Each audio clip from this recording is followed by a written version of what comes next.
Gazipur city কর্পোরেশনের নতুন প্রশাসক শওকত হোসেন সরকার নগর ভবনে পৌঁছালে তাকে ফুল দিয়ে বরণ করেন প্রতিষ্ঠানটির কর্মকর্তা-কর্মচারীরা। এ সময় তিনি নগর ভবনের সামনে একটি গাছের চারা রোপণ করেন। পরে সিটি কর্পোরেশন আয়োজিত মতবিনিময় সভায় যোগ দেন শওকত হোসেন। অনুষ্ঠানে গাজীপুর সিটির নানা নাগরিক সমস্যার কথা তুলে ধরেন স্থানীয় বাসিন্দারা। আমাদের নগরটাকে সুন্দর করার জন্য যত ধরনের কাজ আছে আমরা এই নতুন প্রশাসকের কাছে এটা প্রত্যাশা করি।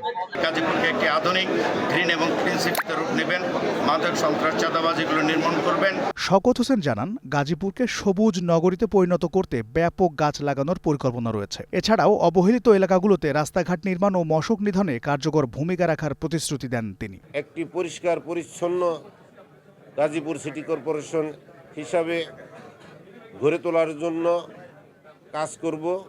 এই গাজীপুর সিটি কর্পোরেশন একটি সবুজায়ন, একটি গ্রিন সিটি যাতে হয় সেজন্য আমি কাজ করব। নিজের দেয়া প্রতিশ্রুতিগুলো দ্রুত বাস্তবায়ন করে নতুন প্রশাসক গাজীপুরকে স্মার্ট সিটি হিসেবে গড়ে তুলবেন, এমনটাই প্রত্যাশা সিটি কর্পোরেশন এলাকার বাসিন্দাদের।